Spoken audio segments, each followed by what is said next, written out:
Start that.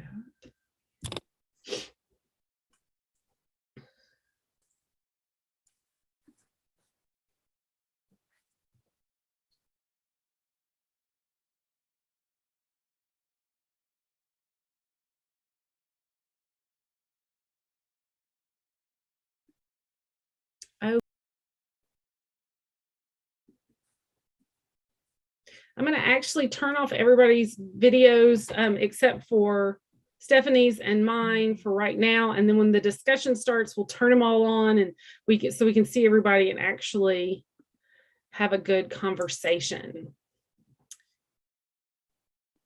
Okay, make sure I got my screens all and then we'll get started. Well, hello everybody and welcome to the first Let's Talk About It women's suffrage discussion. Thank you all for taking the time to join us this evening. I'm Heather Register Zabindin, the outreach coordinator for the Bobby L. Roberts Library of Arkansas History and Art at the Central Arkansas Library System. After the program's over, there's going to be a brief 7-question survey. I promise you it's not going to take very long. That's going to appear in the browser window. So if you can take a minute to complete this survey for us, we need to report back to our grant funders, and that will help us. So tonight we will be discussing A Woman's Hour, The Great Fight to Win the Vote by Elaine Weiss. I'd like to thank the American Library Association and the National Endowment for the Humanities for their support of this project. We are one of 25 libraries around the country that are doing these book clubs. Over the course of this 5-part series, we will be joined by women's history scholars from all over the state. And tonight's project scholar is Stephanie Wade, the Executive Director of Historic Arkansas Museum in Little Rock. Stephanie is a Little Rock native and holds a bachelor's degree in political science and a master's in history from the University of Arkansas. She has served as administrator for the Arkansas Historical Marker Program and the Arkansas Women's Suffrage Centennial Commemoration Committee. Inspired by her time on the Women's Suffrage Committee, she wrote an article entitled John Andrew Riggs and Arkansas's Primary Suffrage Bill, which was published in the Arkansas Historical Quarterly in 2020. In this evening's session, we will start off with a short presentation from Stephanie before starting the book discussion. If at any time during the program you experience technical issues, please feel free to message me in the chat and I'll do my best to help you troubleshoot. So with that, I am pleased to turn things over to Stephanie. Hello there, good evening. And thank you all for joining me and for this wonderful book club. Hello. I hope you all enjoyed reading it. I certainly did, and I definitely learned more things about the final battle to ratify the 19th Amendment. I also thought, and Heather and I were talking briefly, that it read almost like a novel in some respects, which certainly made it entertaining. I'm going to share slides while I talk. I always think that is far more interesting to look at. So one moment, please. Let me share my screen. All right, I hope everyone can see that. Our author, Ms. Weiss, I just want to mention briefly that she lives in Baltimore and is a journalist, writer, and popular public speaker. And her work has appeared in the New York Times, the Atlantic, and the Christian Science Monitor, as well as interviews that she's had on NPR's All Things Considered, CBS Sunday Morning, and PBS American Experience. And Ms. Weiss is a McDowell Colony Fellow and a Pushcart Prize Editor's Choice Honoree. Now, let me start with a quote by Elaine from the book. She says, "It's too easy to imagine that the enfranchisement of American women simply arrived, like some evolutionary imperative, a natural step in the march of progress, or as a gift eventually bestowed by wise men on their grateful wives, daughters, and sisters. The women asked politely, staged a few picturesque marches, hoisted a few picket signs, and with much drama, votes for women achieved. That's not how it happened. Well, Ms. Weiss is certainly right about that. And on that note, let me recap some of the important suffrage history leading up to 1920. Now, most of us know, let me click this. Well, it won't advance. Let's see. There we go. Thank you. Most of us know that the Seneca Falls Convention in 1848 was the first women's rights convention and the starting point for women's suffrage movement in our country. The main organizers and leaders, Elizabeth Cady Stanton and Lucretia Mott, began as abolitionists, turned their focus to women's rights as they realized their contributions and efforts were not recognized. Stanton, Mott, and some other delegates were denied a chance to speak at the World Anti-Slavery Convention in London in 1840. And upon Stanton's return, she was determined to liberate women. At Seneca Falls, Stanton's proposition of suffrage was considered too radical to put forward, but a young man in attendance encouraged the leaders to push ahead with this demand. And this man was Frederick Douglass, who is also pictured there in a much older photo. So I didn't have a young one of him at age 30. He was forever a supporter of women's rights. And of course, Stanton and Mott also believed that it was time to do something about the overall lack of women's rights in society. No rights to property, money, or to children, for example. And there was also the women's issue of temperance. As women and children suffered physical and emotional abuse from inebriated men, often their own husbands or fathers, families also suffered the financial toll of salaries squandered on booze. The early feminists took up the temperance cause, not just for moral reasons, though that was a rationale for some, but also as a public health issue and as a way to protect women from domestic violence and sexual harassment on the street. In 1851, Stanton met Susan B. Anthony, and a dynamic duo was formed. The women worked tirelessly to promote change, but with the Civil War, progress slowed, and afterwards, their movement took a backseat to Black emancipation and ultimately Black male suffrage. In 1868, there was the addition of Amendment 14 to the Constitution, which was a Reconstruction Amendment that ensured equal protection under the law for all citizens. However, as cases of violation made their way to the Supreme Court, it was ruled that women were not citizens, but considered non-voting members of state. In 1870, Amendment 15 became part of the Constitution, another Reconstruction Amendment, which granted Black men the right to vote. It stated that suffrage cannot be denied on account of race, color, or previous servitude. This priority of suffrage only to Black men and not universal suffrage caused a rift between Anthony and Stanton on one side and Frederick Douglass on the other, and it would last for decades, unfortunately. Apparently, the country cannot handle two major reforms at one time, and as was said, the woman's hour would come, but not now. In 1878, Anthony and Stanton's suffrage bill was first introduced to Congress, where it unfortunately remained stuck for the next 40 years. But during the last decades of the 19th century, the women's suffrage movement gained momentum across the country. Susan B. Anthony toured the state as she was president of the National American Women's Suffrage Association. And Anthony actually came to Arkansas in 1889. However, around 1900, 1910, suffrage activity waned, especially across the South, and this period was called the doldrums and was believed to be due to a lack of younger middle-class women willing to step up and fill the ranks of the suffrage clubs and ultimately what the original suffragists had started. And many of the first generation leaders died during this time. Some women thought that the early efforts didn't amount to much progress. They say there was definitely a lack of leadership and motivation. And Southern women seemed content, some of them, to take a step back and further creating a decline, not only in the suffrage movement, but also in other women's clubs, such as literary clubs that were very popular in the 1890s. Around 1910, women's suffrage in the South and the nation re-energized. as the progressive movement breathed new life into society.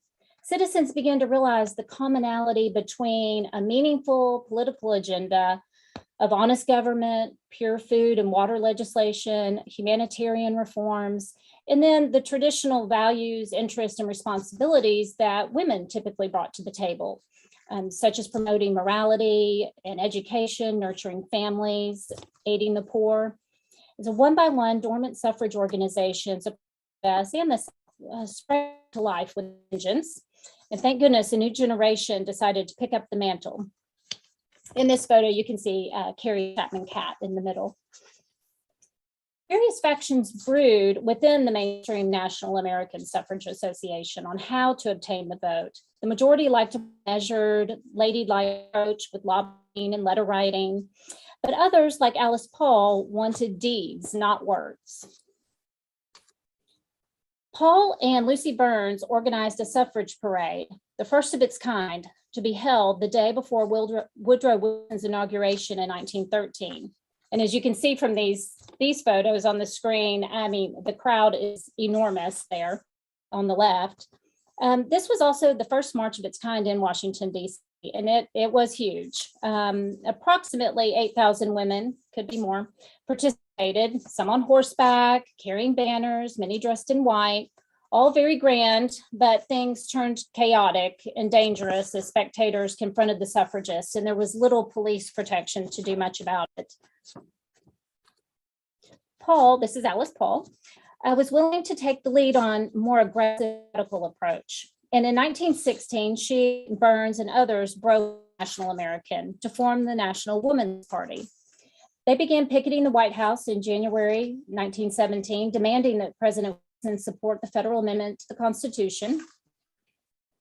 And the picketers stood at the White House gates all day for months, holding large banners that asked, "What will you do for women's suffrage, and how long must women wait for liberty?" Public opinion turned against the picketers when they continued the protest after the U.S. entered World War I, as their activism was considered unpatriotic.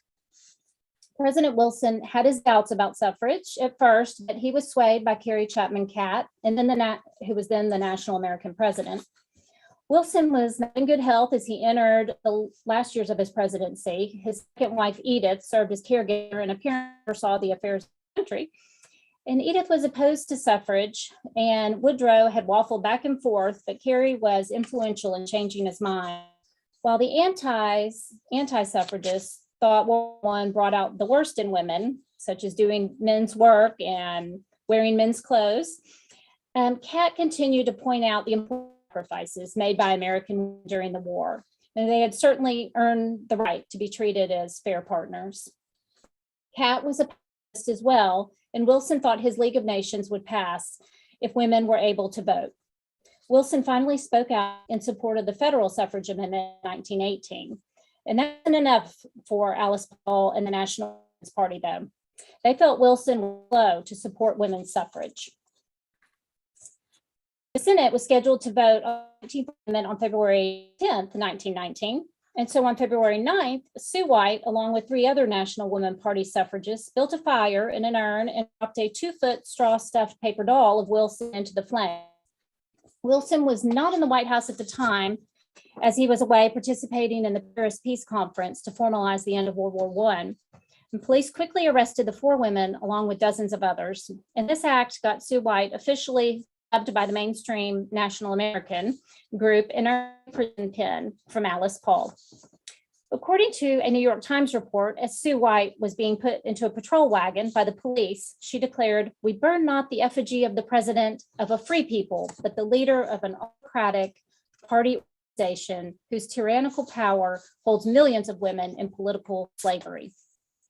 On February 10th, 1919, the 19th Amendment missed passing the U.S. Senate by 1 vote.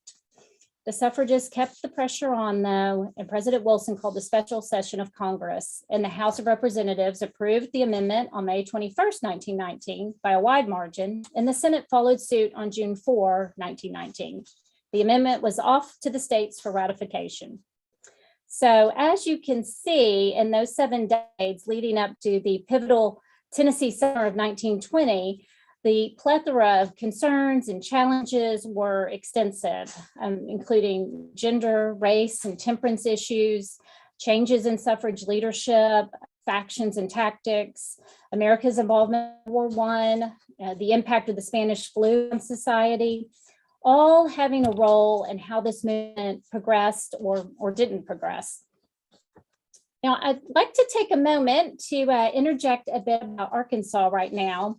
The one shout out Arkansas received in the book was on page 95, where Weiss states that even in the few instances where Suffs were victorious in the border states of the old Confederacy, as in Arkansas, they still had to endure the rabid rants of defiant legislators. I'd rather see my daughter often than at the polls, one doting father exclaimed during floor debate in Little Rock. Well, of course, there were those dreadful legislators, but there were also some level-headed progressives involved in the suffrage movement. And let me give you some background, just so you can have a timeline comparison between what was happening in our state versus Tennessee. Arkansas suffragists vigorously lobbied Arkansas legislators for a suffrage bill in the 1913 and the 1915 legislative sessions, but with no luck. And in the session of 1917, they were successful. John Andrew Riggs, representative from Garland County, who is pictured there on the left, used the primary suffrage bill to allow women to vote in primaries. And even though it wasn't full suffrage, as many of you know, voting in the primary was as good as voting in the general election, because we were one party state at that time, as were most of the southern states, the good old Southern Democrat. And the primary suffrage bill passed and signed into law as Act 106 by Governor Charles Brough on the evening of March 6, 1917. And Arkansas became the first state in the South to extend primary suffrage to women. As previously mentioned, on June 4, 1919, the U.S. Congress passed the 19th Amendment and submitted it to the states for ratification. And July 28, less than 2 months later, Arkansas ratified the 19th Amendment, and we were the 12th state. So, following this ratification, Arkansas Governor Charles Brough received this telegram from Carrie Chapman Catt. She says, "The National American Woman Suffrage Association thanks you for having called a special session in the legislature of Arkansas for the vote on ratification of the federal suffrage amendment. Arkansas, because of its geographical position and its forward progressive point of view, seems destined to be the political leader of the Great South." So a full year later, we pick up with the book's ratification down in Nashville, Tennessee, during July and August of 1920. Tennessee was the last for the suffragists to gain the final 36 state needed, as the 48 states were required to ratify the amendment. And as we read, it was quite a battle at the state capitol and at the Hermitage Hotel.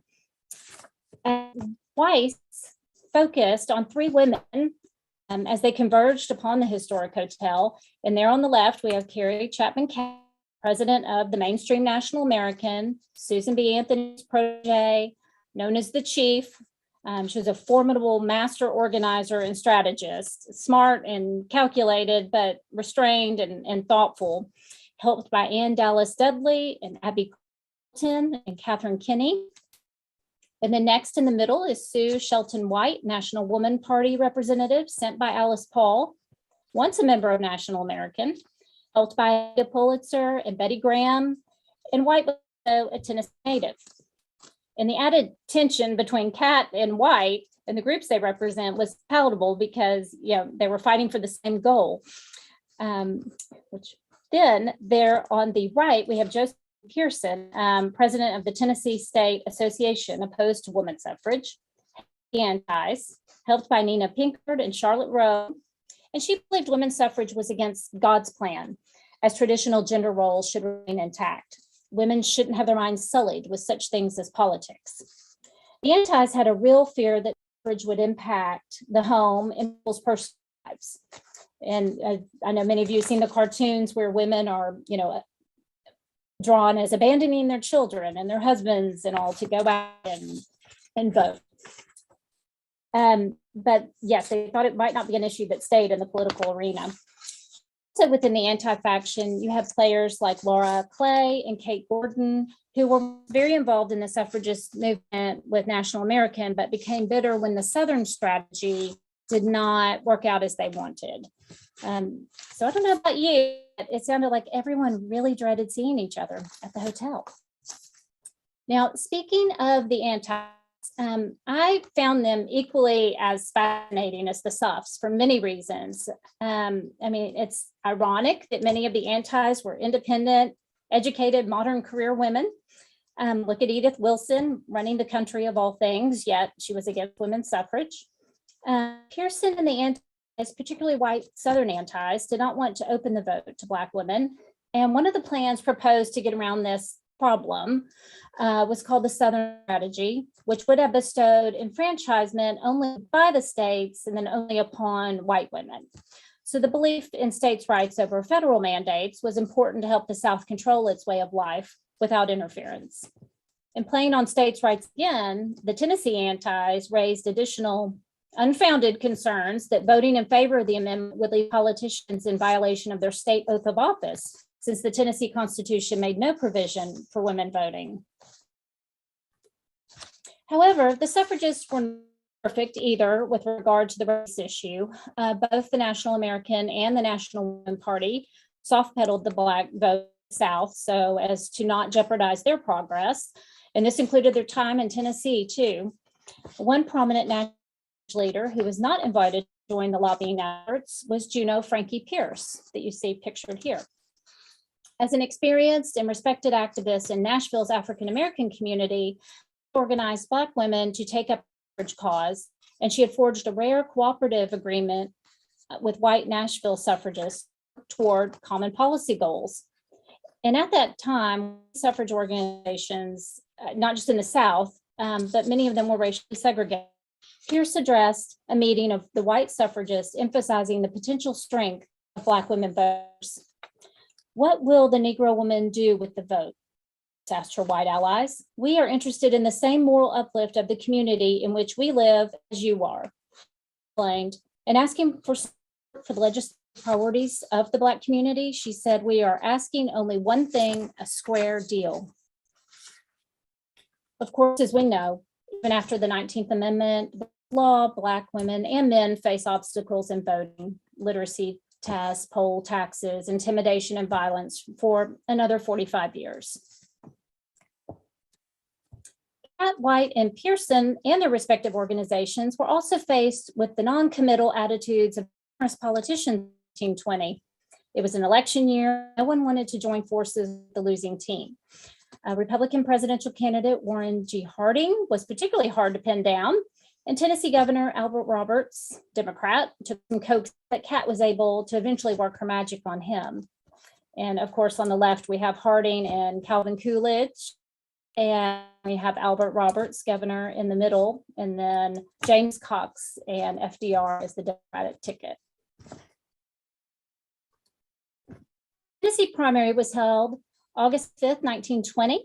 Roberts won the nomination for governor, and then he called for the assembly to meet on Monday, August 9, to vote on the 19th Amendment in a special session. Red roses for the antis and yellow roses for the Suffs were used to identify the legislators' loyalty. And there was the unexpected twist of House Speaker Seth Walker announcing that he would not support suffrage, even though he backed the suffrage in 1919. He had sold to the influences of the railroad, an industry like many that suffrage would be bad for business. There's a fear that women would function as a bloc once they got the right to vote. Drama, dirty tricks, accusations heightened the stress of the session.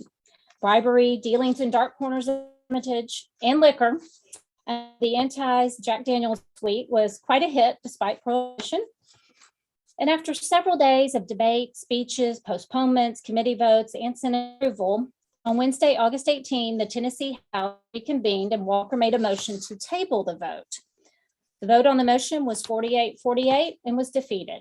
This tally was done twice because there was such an uproar. It was 48-48 the second time. With the two tied votes, Speaker Walker seized the moment, thinking that this would be the perfect time to call for the vote to ratify the 19th Amendment, as it would sure fail. Red Rose wearing Representative Harry Byrne his middle, surprised everyone when he voted in favor of the after he received a moving letter from his mother earlier in the day. Representative Banks Turner abstained from voting, causing concern, but at the last moment, he voted in favor of ratification as well. Then Walker changed his vote to yes, so he could claim the right to bring the ratification question back for another vote anytime within the next 2 days. The amendment was approved. The celebration was somewhat measured as the suffragists had to wait until Walker's motion for reconsideration expired, which it did. And on Thursday, August 26, 1920, the 19th Amendment was added to the U.S. Constitution. During the presidential election of 1920, only a third of women voted. That was approximately about 10 million women. And Kat suggested the lower turnout was due to the short time frame between ratification and the election. She believed women needed to be educated on what to do. And it would also take time for some women to view voting as socially acceptable in their communities and their households. So she turned her attention to the creation of the League of Women Voters for this purpose. Sue White earned a law degree and became counsel for the Social Security Administration under FDR. And Josephine Pearson returned to teaching at Christian colleges. And as Weiss points out, used their pull to elect conservative candidates, becoming a stronger and more unified force in the decade following. Story of American women winning the vote is an inspiring tale of ordinary citizens rising to lead, of grassroots activists protesting justice and demanding equality, all amazingly accomplished without today's modern conveniences. The determined and courageous women and men of the suffrage movement persevered for over 70 years to make women's suffrage a reality. And it's hard to comprehend that there was a time when half the country's population was not allowed to vote.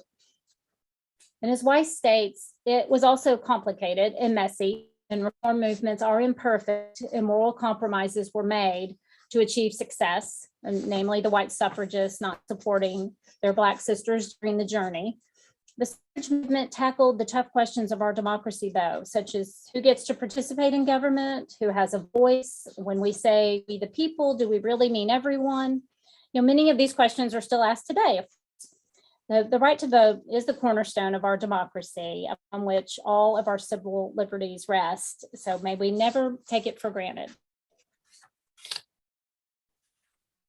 Thank you. Thank you so much. That was really good, Stephanie. I really appreciate it. You're welcome. Folks, you are more than welcome to turn, I was going to say uncamera yourself, to turn on your camera and unmute yourself was what was going to come out of my mouth. So yeah, you're welcome to join in the conversation. My grandmother, my mother's mother, was a very petite, very quiet, extremely nervous individual, and she always voted. She made sure she was at the polls anytime they were open. And we always kind of sort of felt like it was a little bit of a poke at my grandfather. We're fairly certain she canceled out his vote every single time, but she really felt strongly about voting, and she took us to vote with her. She took my mom to vote, like if we were there and there was an election, she was in Franklin County. If she was there, we were going to the polls with her.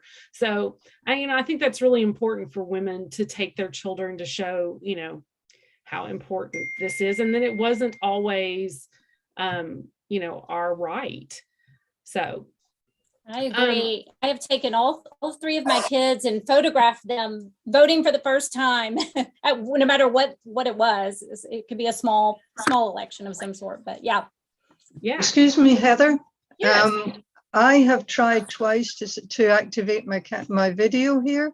Okay. And it says that you've stopped it. Oh, no, let me hang on. No.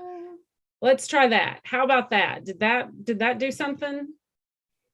Certainly did. Thank you. Okay, good. Maybe I have to do that for everybody. I'm Margaret, and mine's off too. Okay, hang on. They give me an unmute all and a mute all, but they don't give me an stop camera, unstop camera. So yeah. And we can to make this maybe a little bit more organized, since we are on Zoom, and If you go to your reactions on your toolbar, you should have a raise hand function. And so if you do that, maybe we can raise hands. And Kathleen got it first. Kathleen's ready. Kathleen, go for it. Hello. Hey, how are y'all? Good, good. I'm so excited to see this going on. I wrote a letter of support for this program, so I'm super excited that you guys got the grant for the program. And I do not want to hijack your talk, but I wanted to mention, because I know that this is going to be a receptive audience, that we are finally at the Clinton Presidential Library going to have our Women's Voices, Women's Votes, Women's Rights exhibit that was scheduled for August of 2020. It's going to open in September of this year. And we're going to have some really cool stuff around the centennial of the 19th Amendment, but also around the 25th anniversary of Hillary Clinton's speech in Beijing at the 4th UN Conference on Women. So just want to throw that out there, and I'll let the kind of conversation, the Q&A and the discussion happen. Well, wait, Kathleen, before you mute yourself, say those dates again. I'm going to put them in the chat so that everybody has them. Okay. So it's going to open on September 2nd, 2022. It's going to run through April 3rd of 2023. And it's Women's Voices, Women's Votes, Women's Rights. And so there's going to be a section on kind of the fight for women's suffrage. There's going to be a section on voting rights for Black women. There's going to be a section on kind of more modern feminism or modern equal rights work. And then some really interesting stuff about women leaders today. I hope you're going to include in that the fact that the Equal Rights Amendment, which was introduced in 1923, is sitting on some bureaucrat's desk in Washington, D.C. It's fully ratified, and it has not been certified as part of the Constitution. And this is the continuation of what Elizabeth Cady Stanton introduced in Seneca Falls. There's a whole list of inequalities that women were suffering at that point. The only one which has seriously been achieved in a constitutional manner is the right to vote. We're still waiting for equal rights for women. And that would, I hope, be included in your exhibition. Yes. And it really is. There's a thread that runs through the exhibit about equal rights. And I saw Lisa put in the chat. It's hard to find the chat on my phone. Women's rights or human rights. Right. And yeah, that's the name of Hillary Clinton's speech. Yeah. Right. So yeah, and we're going to be doing a series of programs as well. We're still kind of fleshing out what that's going to look like. We've postponed the exhibit 3 or 4 times during the pandemic. So it's women are always shafted. I was going to ask about the ERA, but just to see what you all thought, if you thought it would ever advance, or if it's ratified, but we're not being allowed to use it.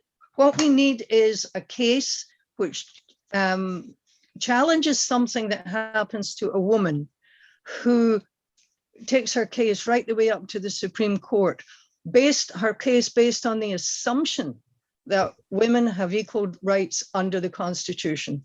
I can't see it happening in any other fashion, but it's stuck on a bureaucrat's desk. It's the archivist, and we all should be protesting about this. Well, in defense of the archivist of the United States, who actually just retired, so we have an acting archivist, there are states that ratified after the deadline. He can recognize those, but if he recognizes the states that ratified after the deadline, he's going to have to recognize the states that withdrew their ratification. And I don't think that he is legally allowed to do either one of those. So well, I don't think previous withdrawals of ratification have been disallowed previously in amendments. Therefore, I don't think that one applies, but I think it's a very interesting point. But his holding this up and it's not being published as part of the Constitution, to me is a dereliction of duty. And not only that, it's treating 50% of the population unequally. Do you think that when the National American became the League of Women Voters, it really turned more towards education versus the intense activism? Do you think that that's probably affected the ERA? I mean, progressing maybe all the way to the end, to the finish line, even though obviously it was National Woman Party and Alice Paul and all pushing it through. But I just wonder, without the larger mainstream National American or group like that still functioning, if that kind of played into maybe this not making it away. I just wonder if I don't know what group we go to help, Yeah. be more on an activist level versus voter education. Yeah. And that was one of the questions in the back of the book. It has discussion questions. So I will admit I'm not coming up with these on my own, on my own. I am cribbing it from the back of the book, but it says, if you were a suffragist in 1920, do you think you'd align yourself with, the National American Women's Suffrage Association, so Carrie Catt's group, or would you go with the National Women's Party and Alice Paul, and why? So I think that, and, you do kind of have to think of yourself as, who would I be in 1920 as opposed to who am I in 2022? So Kathleen. Well, and that's something that I struggle with every day, right? So what are the limitations on my activism now? Mm-hmm. And, I watched Iron Jawed Angels and I, stood up and saluted at the end. And, I'm all about that radical feminism. But the reality is, when Black Lives Matter happened, I wasn't marching in the streets. When the, insurrection happened, I wasn't, again, I wasn't protesting. I wasn't against the insurrection, to clarify. So would I have been? I'd like to think I would have been a radical feminist on the front lines, with inflammatory signs in front of Wilson's White House. But the reality is, just like today, a lot of people are focused on, what am I going to eat tonight? Mm-hmm. What do I have to do for work? Why is my dog barking? It's hard to say. Well, and it is scary to put yourself out there like that. I mean, even in any of those situations, because you're thinking this could take a turn and I could, be injured or something crazy happening. So yeah, I think I would have been with the National Americans, being realistic, even though I completely loved seeing all the things that National Woman Party did. But I'm like Kathleen. I'd be scared. I'm like Kathleen. I would want to be like the 2022 me would want to be with the radicals, but I think I'd be pretty safe and stick with Carrie Catt and her. I would have been with the National Women's Party and Alice Paul. And I need to address one of your comments there, Kathleen, and that is that you said they had. I can't remember your exact word, but I think you were saying it was radical signs outside the White House. They were not radical signs, except in the fact that they were the first time ever that picketing took place outside the White House. But if you read the words on those signs, you will They're find Wilson's. that they They're are reasonable. And in some cases, they were quoting President Wilson's words back to him. So I don't think there's anything unreasonable about that.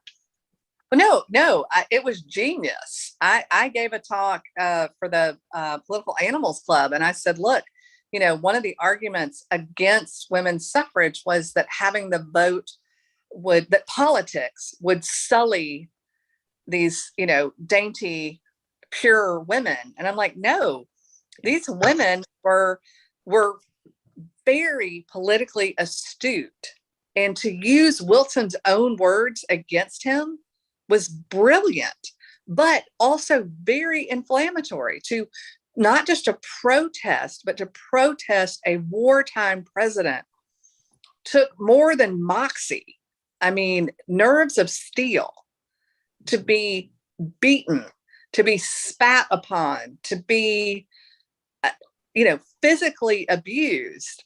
I'd like to think that I would do that for something that I cared about, that I was so passionate about.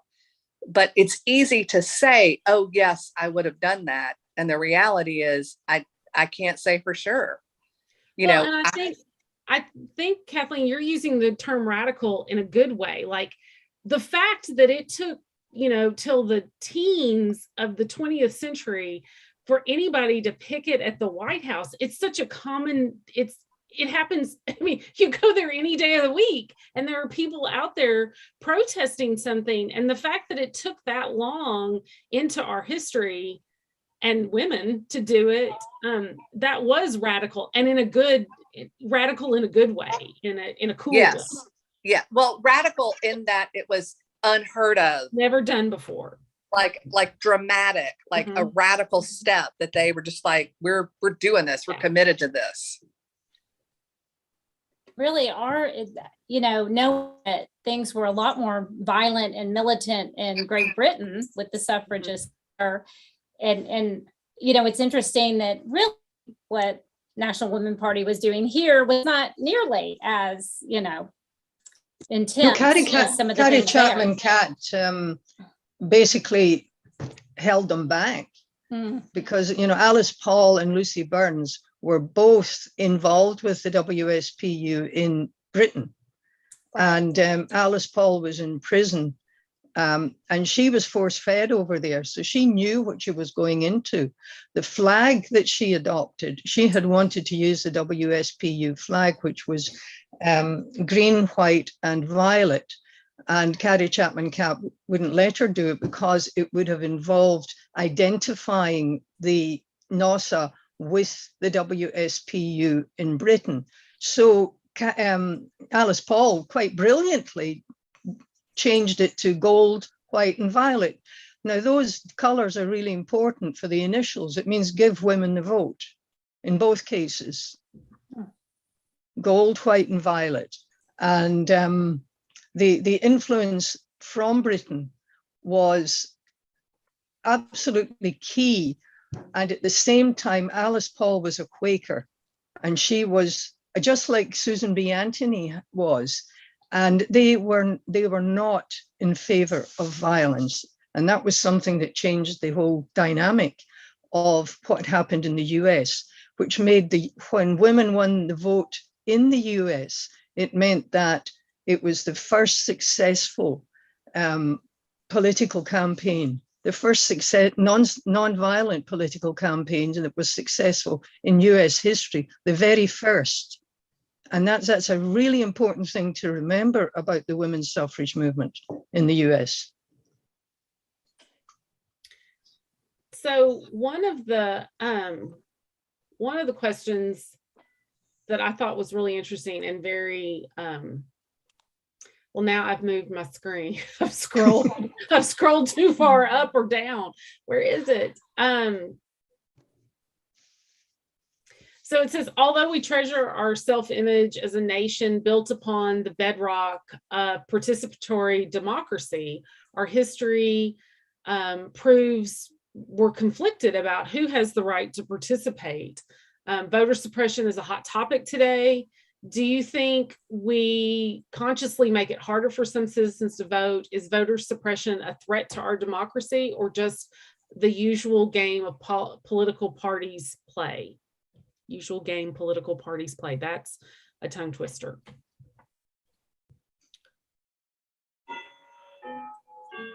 Okay, nobody's Can you repeat the question, please?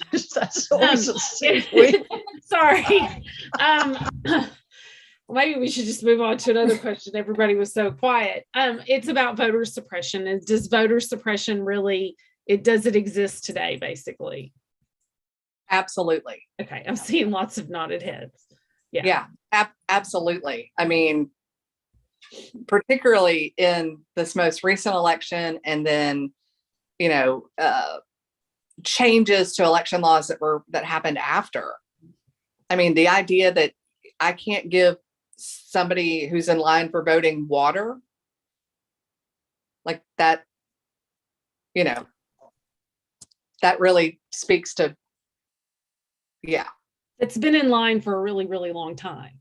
Not just, you're not just handing out water for somebody who's standing in line for 5 seconds, but it's been there for hours. Yeah. And I get it, right? So if I handed out water and said, hey, vote for blah, blah, that would be violating, right? You cannot campaign within X. But if the League of Women Voters handed out water to people who were standing in line for over an hour, I don't understand how you can make that illegal. Yeah. Well, the other interesting thing is that you mentioned there the laws that were changed after the 2020 election, but there were many laws that were changed not by legislatures, which were the only people in the states, only bodies in the states that were legally allowed to change voting laws, but they were changed in places like Pennsylvania and Michigan and Georgia, I believe, and Wisconsin and even Arizona. They were changed by people like the Secretary of State and even clerks of court. And I can't give you all the details about it, but there were an awful lot of things that were changed before. And voter suppression is not necessarily something that happens actually within the when you go in to cast your vote. It can be something that happens before. So it's not right to just consider changes afterwards, which have been introduced to ensure that those people who have the right to vote are the ones who vote, instead of a lot of people who don't have the right to vote actually voting. Yes. Well, I felt it sounded like there were a lot of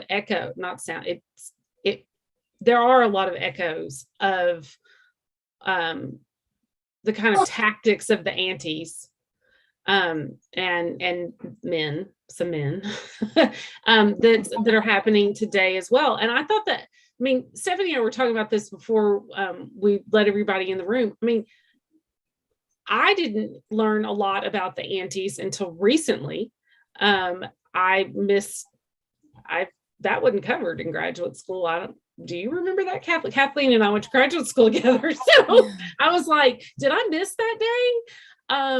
But yeah, I thought the antis were fascinating because I think that there is this general assumption by most people that if you were a woman, you were pro-suffrage, and it's not the case.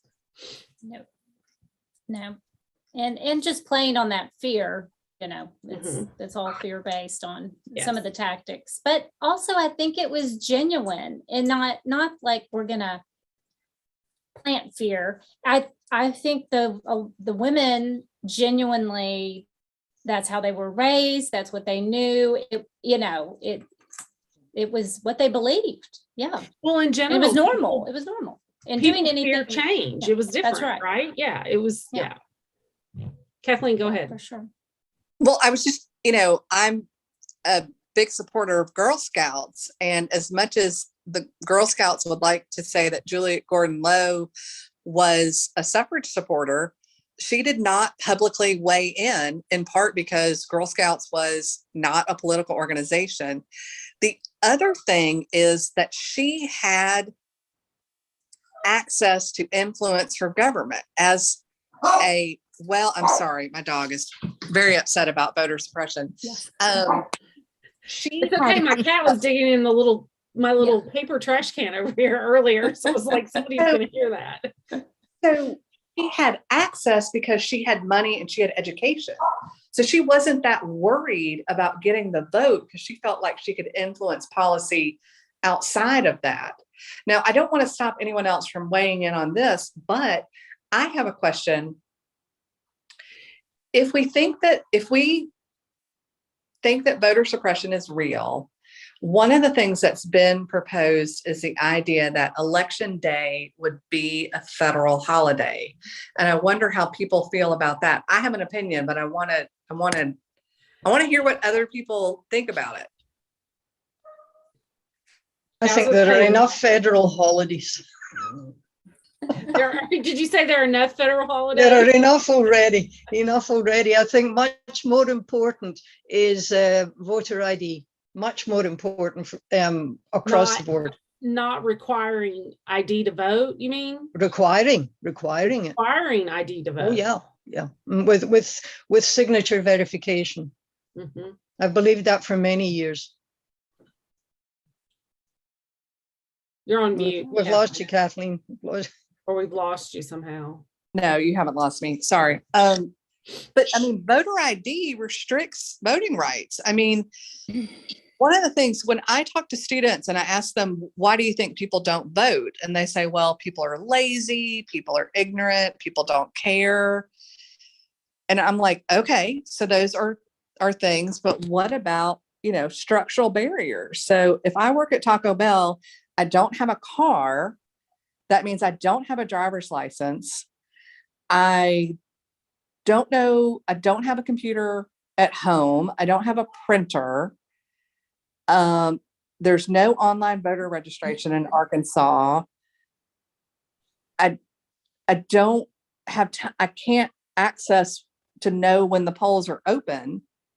So if I can get it together to get registered, I may not be able to go vote.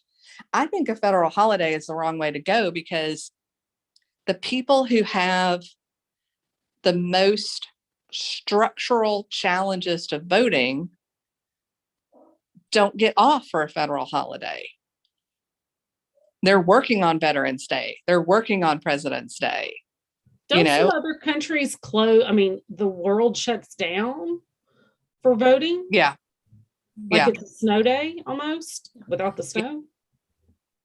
Yeah, but is the gas station still open on a snow day? I just don't know that there's a way. I don't know how to fix it, but I don't think a federal holiday. And as a federal employee, I would love another federal holiday. And as far as I'm concerned, we could stop having Columbus Day, but that's a whole other thing. But yeah, I don't think it's a nice idea, but I don't think it addresses the root issue. Yeah. So I think there's active voter suppression, but I also think there's structural inequity and structural barriers that we're going to have to work harder to overcome. I think one of the major problems is you mentioned about people who are too lazy and that kind of thing. However, being a citizen is an active thing. You've got to be conscious. You've got to be informed. And I'm an immigrant, and I know what I went through to become a US citizen and what it means to me. But unfortunately, I know too many people who were born in this country who don't have a clue even about basic elements of the Constitution. And I think that's a major problem, because if you do have a sense of how this country is formed, what it's based on, which is the people, you would have a more active citizenry, and a more active citizenry would not have so many problems with the vote? I think that a lot of people don't vote because they feel their vote doesn't count. Or, yeah, I mean, they just feel that, why should I show up to the polls? Because, it's not going to count. And not that it's going to be seen as a fraudulent vote, that it won't make a difference. And that's unfortunate. I think that that people feel that way. Do you think that abolishing the Electoral College would lead to increased voter participation? Possibly. I don't know. Does anybody really understand the Electoral College? I mean, really understand it? The Electoral College. I know what it is in theory, and I know 270 and all that. It's very, very important because there are imbalances in the population within the country. And the Electoral College balances out the total population's predilections for whichever party at any given election through that the Electoral College. It's absolutely key. There are two things. The popular vote is very, very important, but also on top of that, the geographical representation. And if we're really concerned about the democracy, even though we live in a representative republic, we have to be considering that the Electoral College you should never consider getting rid of it. I know what it's like to come from Britain, where Scotland's only got 5 million population and England has got maybe 70 million by now. I don't know how many it is. And Northern Ireland has got a couple of million if you're lucky, and Wales is maybe 1 million. The representation across the country is totally askew. England is the part that's always in power, whether or not Scotland might be the completely opposite party, which it always traditionally is. And that it's to get a balanced sense of what really represents the country. That is what the Electoral College is about.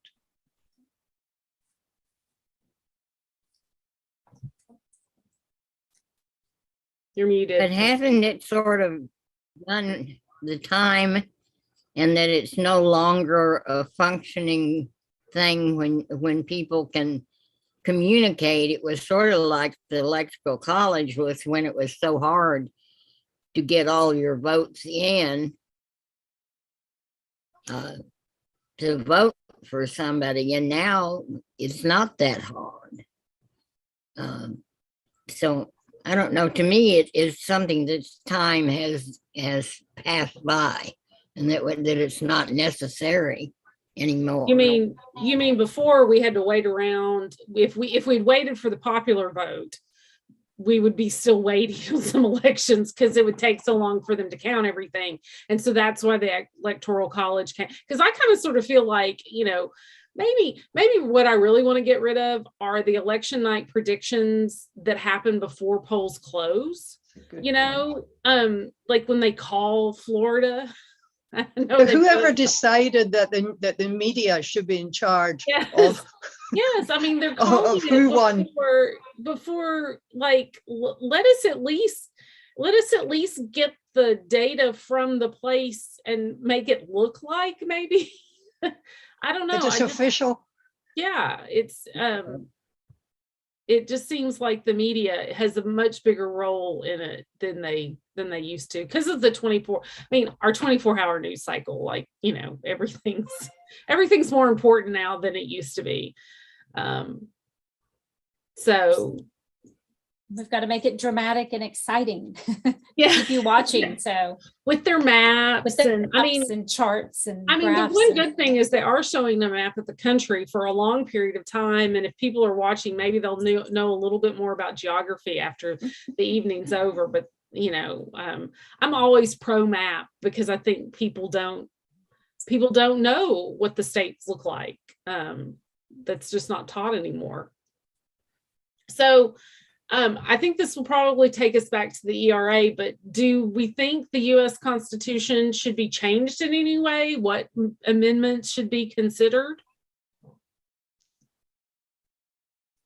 I think we should get rid of the 14th Amendment and replace it with an amendment that does not, that is much more balanced. The 14th Amendment in all its different parts is very biased, and it was dependent on the Civil War, on the attitudes of the Civil War and Reconstruction. And to me, I think we could clear up an awful lot of mess if we got rid of it and replaced it with a proper equal rights amendment for all. So it just simplify things. It would simplify. To refresh, I was going to get the exact wording up because I've just closed it down. I'm sorry. That's okay. That's okay. There's a lot of words in it. There are a lot of words in it. All persons, section 1 is I'm not going to read the whole thing, I promise. All persons born or naturalized in the United States and subject to the jurisdiction thereof are citizens of the United States and the state within wherein they reside. I'm scrolling forward. Representatives shall be apportioned. Now that's a really significant clause in the 14th Amendment, because that includes the word male 3 times. That's where sex discrimination was introduced for the first time into the Constitution. And they repeated it with the 15th Amendment. But there's even more. They took votes away from people who had been in the Confederacy. And there was there's so much of it. They could make it simple. They could simplify it. And in 1875, when the Supreme Court decided on that women were maybe citizens, but they didn't have a right to vote, they were using the original interpretation, or I can't even remember the right words now, but they were basing their decision on what the original intent of that 14th Amendment was. And the original intent of that 14th Amendment was to rectify problems which had shown up before and during the Civil War. Whereas we're way beyond that now. And it would be much, much more sensible, I think. And it's only my opinion, I've never heard anybody else say this. You can shoot me down if you want. I should put a light on in here so that you can actually see me. But to me, we could clean it up, that amendment, and also clean up some of the mess of the Supreme Court decisions that have been made based on it and based on the history of it. But that is a pretty radical proposal. I can tell you there'd be an awful lot of anger if it became a major subject of discussion. Excuse me, I'm just going to get up and put the light on. Okay. And then, of course, where would you stop? Because then you could go back to so many of the amendments and make some adjustments based on today. So it's a nice record of history, but yeah, I don't know, that could open up a huge can of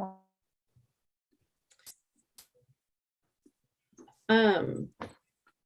Well, this has been a great discussion, y'all. And I think it's a great start to our book club. I hope that I'm going to wrap it up unless anybody else has more to say, something else to say. I've run through my questions. So I'm going to pull I'd just like to thank Stephanie for her talk. Oh, it was very comprehensive. Well, thank you very much. I appreciate it. I'm happy to do it. I think this is a great thing. And I'm very excited about the other sessions too for the book club. So it's a good plan. So I do, yeah, I want to thank Stephanie. That was excellent. Thank you. And thank you for being the first one, for kind of being our guinea pig, so to speak. We asked our 5 scholars to do this back in October, and we didn't know if we'd get the grant or not, and we did. And then it was like, hey, we're going to do this. So I do have to say again that this was funded by a grant from the American Library Association and the National Endowment for the Humanities. And so we are really appreciative to them. When we leave the meeting tonight, your browser will show a survey that you can take. It's 7 questions. It shouldn't take you more than a minute. That will help us on our end with our funder. So the next program in this series, it's like I said, it's a 5-part series. So this is number 1. Number 2 is going to be May 31st. They're always on the last Tuesday of the month at 6:30. It'll be here on Zoom.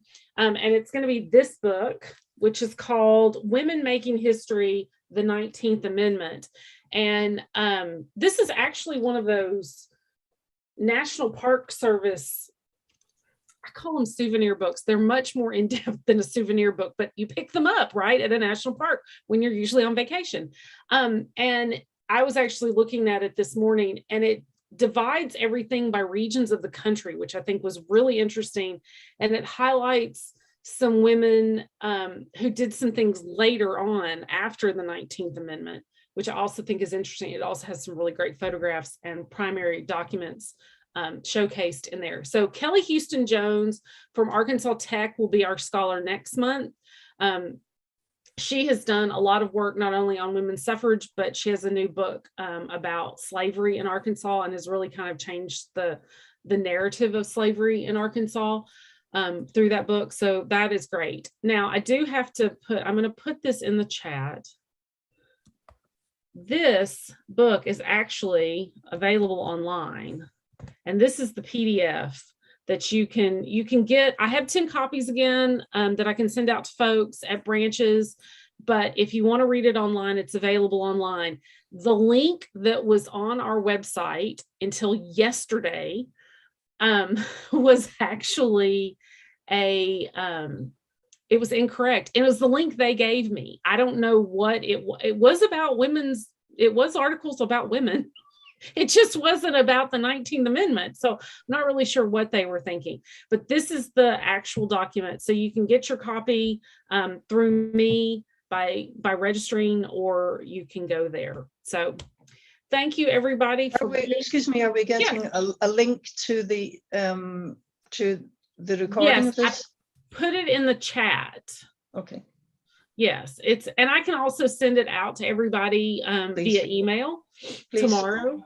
I'm gonna make myself a note of that so I don't forget. But if I do, remind me, because I'm gonna go eat and go to sleep, and I might wake up tomorrow and not remember. If I need to, I'll email you, Heather. Thank you. Thank you. We all need help, right? It does truly still take a village. But yes, so join us next month, May 31st, after Memorial Day, and we'll talk about this delightful little book. Thank you all for attending. Thank you again, Stephanie. I really appreciate it. Absolutely. Enjoyed it. So good night, Good to see you everybody. all.